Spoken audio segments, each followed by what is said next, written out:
नमस्कार, आदाब। कर्नाटक अवेयर के इस खास प्रोग्राम में आपका स्वागत है। एक बहुत बड़ी ब्रेकिंग और इम्पोर्टेंट न्यूज़ आपके साथ शेयर करने के लिए, जानकारी देने के लिए आया हूं। और वो ये है कि विकास दुबे आखिरकार एनकाउंटर में मारा गया। आप जानते हैं विकास दुबे एक छटा हुआ बदमाश स्ट्रीट शीटर था, जिस पे ये आरोप लगाया कि पिछले 8 दिन पहले जो पुलिस और इस विकास दुबे के लड़कों के बीच जो मुठभेड़ हुई थी कानपुर में, वहाँ इसी विकास दुबे और उसके गुर्गों ने मिलके 8 पुलिस वालों को मार गिराया, उनको ढेर कर दिया, जिसमें कुछ एक डीओएसपी के रैंक के अफसर भी शामिल थे। तो ये बहुत बड़ी घटना हुई थी। इसके बाद से ही पुलिस इसकी तलाश में थी, क्योंकि ये भाग गया था, भगोड़ा हो गया था।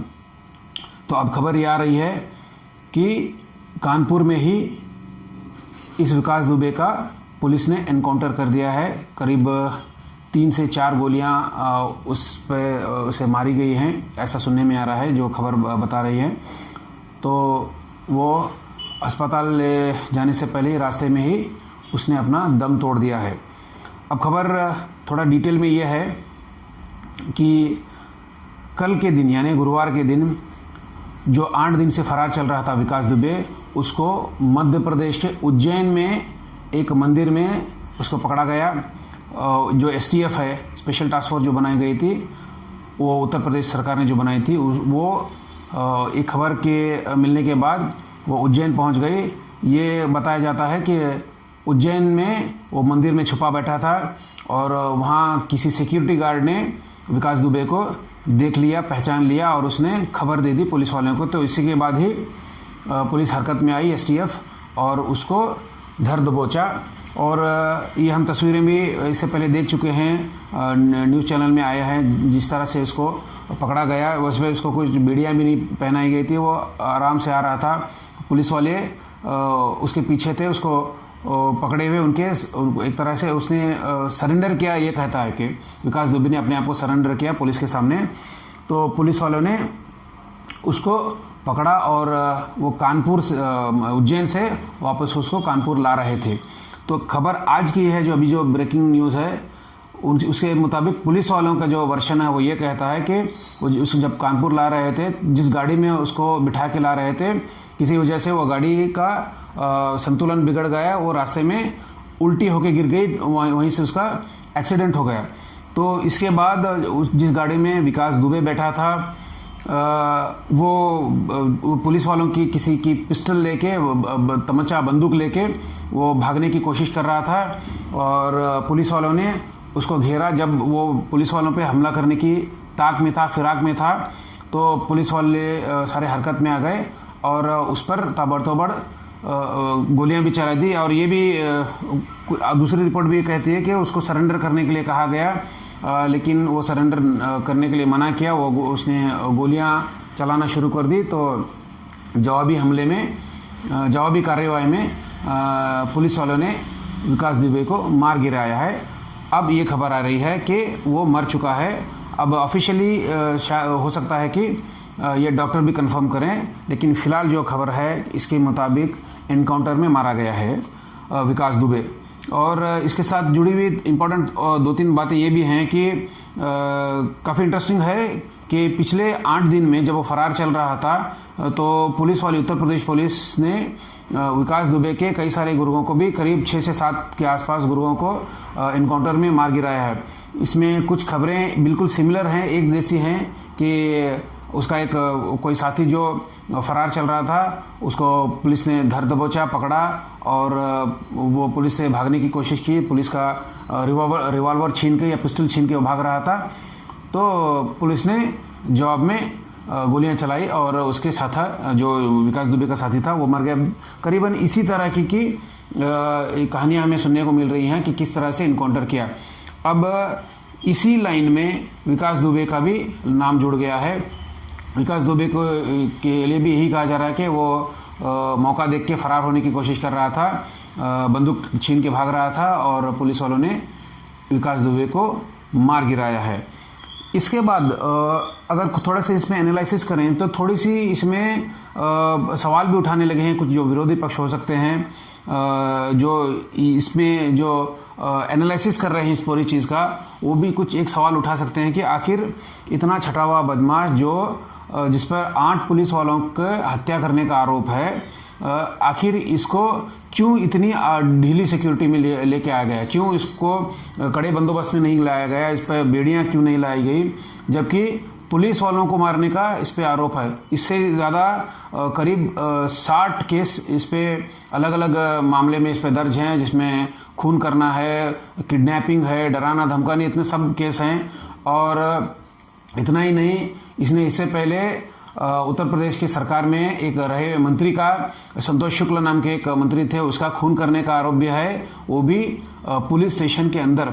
तो जब इतना बड़ा छटा हुआ बदमाश है, ये हिस्ट्री शीटर है, इतना डेंजरस है, खतरनाक है, तो आखिर किस तरह से पुलिस ने इतनी आसानी से उसको भागने के मौका दिया, क्यों उसको कड़ी बंदोबस्त में लेके आए, कहीं क्यों उसको बीड़े पहना के इस तरह से नहीं लाए कि वो कहीं भागने की कोशिश न करे। क्या ऐसा तो नहीं है कि सवाल उठ रहेंगे कहीं जानबूझ के पुलिस वालों ने उसका एनकाउंटर करने के मकसद से ही सब किया? ये भी हो सकता है, ये तो जांच का विषय है, लेकिन सवाल तो उठने लगेंगे क्योंकि जिस तरह से एनकाउंटर हो रहे हैं दुबे से जुड़े हुए उसके जो गुर्गे हैं उनके, और करीब करीब एक ही तरीके से जो कहानियां आ रही हैं कि पुलिस वालों की बंदूक छीन के वो भागने लगा था, पुलिस वालों ने जवाबी कार्रवाई में उसको मार गिरा है। तो इस तरह से जो जब कहानियां एक जैसी आने लगी और पुलिस व्यवस्था पे सवाल उठने लगेंगे कि आखिर ऐसा क्यों है कि पुलिस वाले, जब उनको पता है कि ये गैंगस्टर हैं, ये खतरनाक अपराधी हैं, तो इनको इतनी आसानी से कैसे वो लेके जा रहे थे, उनको ज़्यादा उन पे बेड़ियाँ नहीं पहनाई गई थी, उनको टाइट सिक्योरिटी में क्यों नहीं लाया गया? ऐसा क्यों हुआ कि वो आराम से बंदूक छीनने में कामयाब हो गए और वहाँ से फरार होने की कोशिश भी कर रहे थे? तो ये सवाल तो फिर उठेंगे, हो सकता है कि इसके जवाब आगे मिले या ना मिले, हमें नहीं मालूम। लेकिन इसके साथ और एक इम्पॉर्टेंट सवाल भी उठता है। कुछ लोग जो इस चीज़ को पूरी एनालिसिस कर रहे हैं और विकास दुबे की हिस्ट्री को जानते हैं, जैसे आपको पता है कि विकास दुबे राजनीति से भी जुड़ा था, बड़े बड़े राजनीतिक नेताओं से इसके सांठगांठ थे, ऐसे भी आरोप लग रहे हैं। वो भले किसी भी पार्टी के हो, उनसे इसके अच्छे ताल्लुकात थे। और ये भी आरोप लगता है कि ये राजनीतिक संरक्षण ही है जिसकी वजह से वो अब तक आराम से बचता रहा, उस पर कोई आंच नहीं आई। मुश्किल से वो कुछ दिन पहले जेल में रहता था, लेकिन फिर बेल लेके वो वापस आता था। पुलिस वालों के इसकी सांठगांठ है, ऐसे आरोप लग रहे थे, क्योंकि जब ये 8 पुलिस वालों की जो हत्या हुई उसके बाद 2 पुलिस कर्मियों को सस्पेंड भी किया गया, उनको अरेस्ट भी किया गया है। ये आरोप लग रहा है कि यही पुलिस वाले थे जिन्होंने एक तरीके से विकास दुबे की मदद भी की। तो कहीं ऐसा तो नहीं है कि विकास दुबे को इसलिए इनकाउंटर में मारा गया ताकि वो अपना मुंह ना खोल सके, जो लोग राजनीति से जुड़े हुए हैं उनका नाम बाहर ना आए और उनकी बदनामी ना हो? क्या ऐसा तो नहीं है कि किसी को बचाने के मकसद से इसकी आवाज़, विकास दुबे की आवाज़ हमेशा के लिए दबाई गई है, ताकि वो जो इसके आका बने हुए थे वो सेफ रहें, उन पे कोई आंच ना आए? वो किसी भी राजनीतिक पार्टी से हो सकते हैं।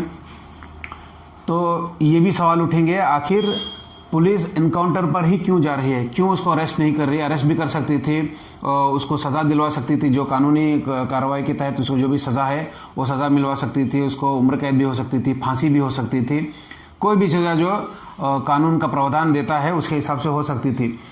लेकिन ये इतना लचर पूरा सिस्टम कैसे बन गया कि एनकाउंटर ही करना पड़ा, और वो बिल्कुल इस तरह से कि वो पुलिस की बंदूक लेके छीन के भाग रहा है गुर्गा, और ये इसका एनकाउंटर कर रहे हैं। तो ये इसके बाद जिस तरह से ये जो घटनाक्रम दिखाई दे रहा है, इस पर कुछ सवालिया निशान तो उठते हैं, बनने लगे हैं। तो इसका जवाब तो अभी कोई नहीं दे सकता कि इसमें क्या क्या सच्चाई है, लेकिन ये सवाल तो ज़रूर रहेंगे। और इसमें अब सरकार, उत्तर प्रदेश की सरकार इसके किस तरह से जवाब देती है, या इसमें कुछ और नई पेचे, नए परत खुलने लगेंगे, जिससे हो सकता है कि जो जानकारी छुपाने की कोशिश की जा रही है वो फिर लोगों की नज़र में आए और लोगों को पता चले कि इसमें और क्या क्या छुपा हुआ था जो लोगों की नज़र से बचा हुआ था। तो आने वाले दिनों में हो सकता है कि हमें पता चल जाए। फिलहाल जानकारी यही है कि विकास दुबे छठा हुआ बदमाश हिस्ट्री सीटर, इसका कानपुर में एनकाउंटर किया गया है। अब ये मर चुका है। धन्यवाद।